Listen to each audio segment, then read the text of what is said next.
there, good morning. Welcome to Coffee with Connie. I'm Connie Foote with Foote Title Group, where we not only handle your home closing and make that a really simple process for you, but we also protect your home ownership.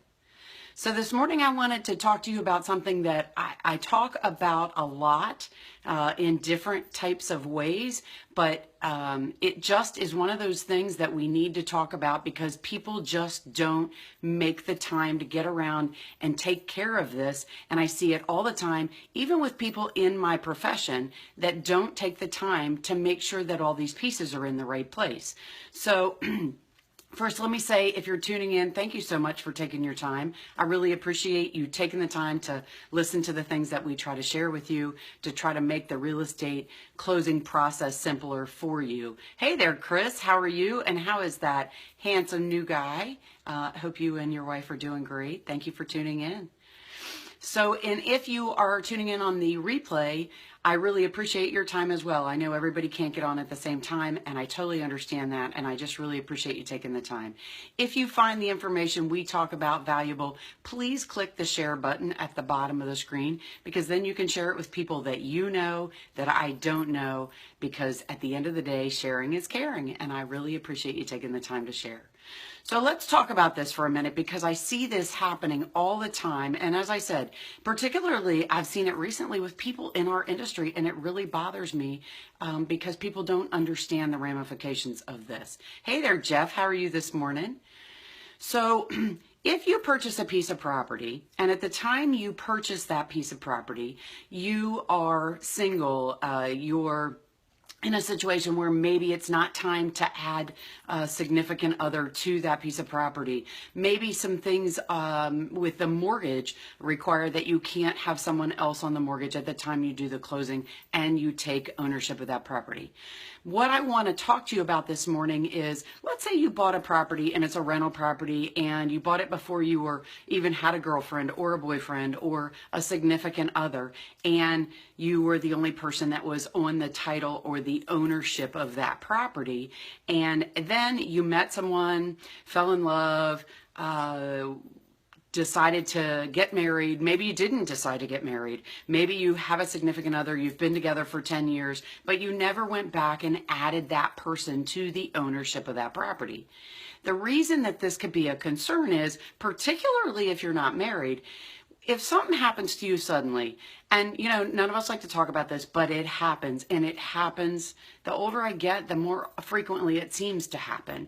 And you just don't know, you know, you think, oh, I'll get around to this, I'll take care of this, you know, it's not that big a deal, you know, nothing's going to happen to me, and it does. You know, I saw somebody a couple of days ago with this crazy weather that we're having that posted a picture of his significant other, not married, having a auto situation. A piece of ice flew off the back of a tractor trailer, hit her windshield. Luckily, she wasn't injured, but her car windshield was demolished. The front of the car was demolished. It was a bad scene, and it could have went really bad. Well, if they are significant others, they decided not to get married, but they've been together forever, and in their mind, they might as well be married. And I know a lot of people that are like this. You know, maybe it's your second time around and you decide not to get married.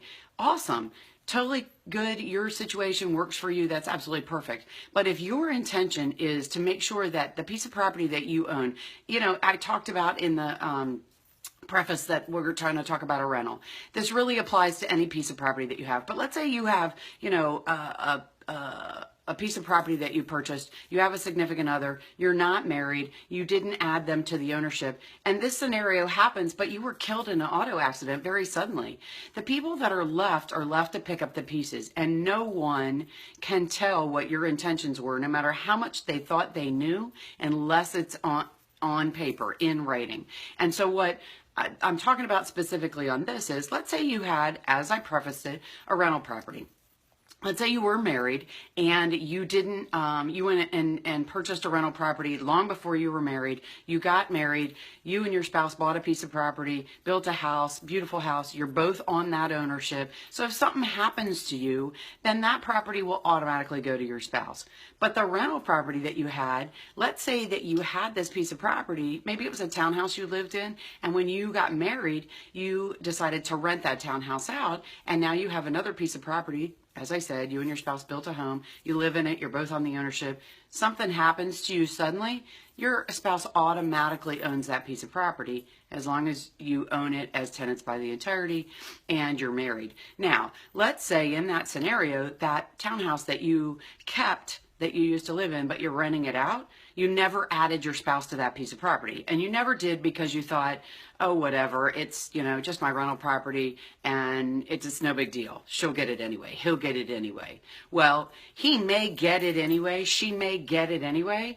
But if you don't add her to the ownership or add him to the ownership of that property, they have to go through a lot. And they're already dealing with a lot with you having passed away suddenly, or even if it wasn't a sudden situation. Hey there, Mark. How are you this morning? Thanks for tuning in. Please give love to my cousin and all your family. Hey there, Marie. Thanks for tuning in. Good to see you this morning. So if, let's say you're married and that you have that rental property and you didn't add your spouse to it. If something happens to you and you pass away, your spouse now has to go through the estate process for that ownership. Now, the marriage laws say that in certain states that if you were a spouse to someone and they passed away, the real estate more than likely is going to come to you. But you have to go through opening an estate process, going through the vetting of all of that information, posting a bond, going through the notifications, all of the pieces that have to happen through an estate process.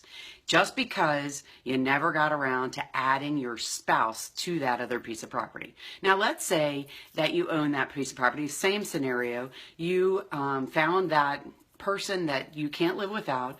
You had a piece of property that was not a rental, a townhouse you lived in, then you decided to rent it out because you're going to build a new home. You guys have been living together forever. Everyone in the world considers you married, but you're not legally married, and something happens to you. Now that person, because you're not married and you never added that person to the ownership of that piece of property, now that person has to go through the estate process, but now they don't automatically, in certain states, get the ownership of that property going through this estate process. They now have to have discussions and communications and negotiations with anyone else that has an ownership interest in your estate. Now, I know that's not what you want, but that's what happens. You have to add someone to the title to that property, or then they have to deal with that ownership after also dealing with the horrific accident that happened or the horrible loss that they're feeling, even if it was a known planned, not planned, a known situation and someone passed after a long illness. If you didn't make those plans for them, now they've got to deal with that after having lost you, and that's a really sad and scary thing. So the ownership doesn't automatically pass if you're not on the title of the property. There are some steps that have to happen. In Maryland, these steps actually have to take place. Now in Virginia, if you did it in your will and you didn't add them to the ownership, then it's a little less complicated because it goes through the will process. In Maryland, it has to go through an estate process. And again, at the end of the day, set your intentions out, just like you would if you wanted to make sure that everybody knew what happened if you had an accident and you needed to be put on life support. If you've taken the time to do that, you need to take the time to make sure that all of the things that you own have the right direction and are planning to go in the right direction. God forbid if you were flying home from a weekend vacation and you both were killed. Does anybody know what you intended to do with that property? And without you having added that significant other or that person you care about so much or your spouse to the ownership of that property, then there is no absolute, and the estate process has to happen. So I really encourage you to sit down and talk with the people that you love and make sure that everybody understands what you want to do and that you get this stuff written down. I recently had a colleague of mine who very suddenly lost a spouse, and although the home that they live in had all of the proper ownership set up, they had several rental properties that aren't. And I was talking to another colleague more recently, same kind of thing. I talk about the rental properties specifically because those are the pieces that don't seem as important because it's not the house you live in. So, and I just really encourage you to look at that because those houses are just important because they're part of your estate, and it's real estate that you're going to have that surviving person is going to have to address and deal with. So you know you don't want that to happen, and you know you want to make sure that everything goes in the right place and that it's one less thing that they have to worry about, that real estate is taken care of. Particularly when you're talking about people that aren't married and that have been together forever, you want to make sure that that person that survives you, if you love them enough to have them living with you and to have them involved in all the rest of the things that you have, then you want to make sure that they have one less thing to worry about if something happens to you suddenly. And there's no way to control or know when that thing's going to happen. So I just encourage you to do that. As a title company, one of the things that we can do is help you with that. We can help you add someone to the ownership of the property. We can answer questions. We can help you get you in the right direction. I'm not an estate planning attorney, but I do know if you have an estate planning attorney who's given you some direction, more than likely they will help you with that deed. But if you don't, it's a really simple add. We can go about adding someone to the ownership of the property for you. If they're not a immediate family relative, then the county is more than likely going to charge you some recording costs.